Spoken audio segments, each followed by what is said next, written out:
Hashem, nous allons parler d'une beracha que l'on doit réciter lorsque l'on voit Kivrei Israël, des bâtés kvarot, des cimetières ou des tombes Israël, donc dans lesquelles sont enterrés des Bnei Israël, donc des Juifs. Une personne qui regarde, qui voit, qui aperçoit même de loin Kivrei Israël une fois tous les 30 jours, dira la bracha Baruch ata Hashem Elokeinu melech haolam, asher yatzar etrem badin, vedan etrem badin.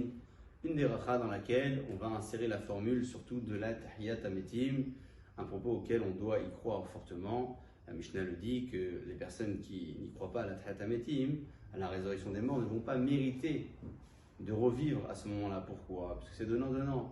Pour pouvoir mériter, il faut y croire. On va donc nous dire cette beracha-là avec le Shem Malchut. Baruch ata Hashem Elokeinu melech haolam.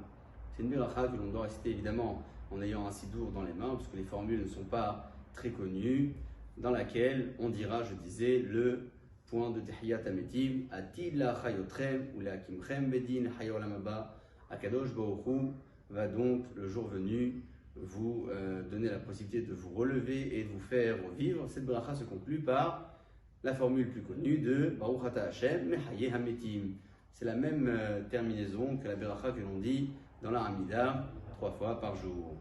Si on voit les Kivrei Israël le jour de Shabbat et le jour de Yom Tov, est-ce qu'on devra dire également cette beracha-là? Oui. C'est pas un point de faiblesse. C'est pas de la tristesse que de voir ces Kvarim. Au contraire, peut-être que ça nous permettra de nous rappeler que le moment venu, l'aventure s'arrête, mais il y a aussi un moment autour où Akadosh Baruch Hu nous fera revivre. Donc même si on voit ces Kivrei Israël, donc ces Baté Kvarot, ces cimetières juif, le jour de Shabbat et de Yom Tov, ou la Moed, on dira également cette bracha. La bracha doit être dite une fois tous les 30 jours. Une personne qui passe à plusieurs reprises près d'un cimetière, tous les jours, ou plusieurs fois par jour, ne dira pas la bracha plusieurs fois. Si on passe près d'un cimetière en étant en voiture, on voit le cimetière à travers la vitre, on pourra également dire la bracha. On n'aura même pas besoin de s'arrêter, on pourra dire la bracha en étant en volant.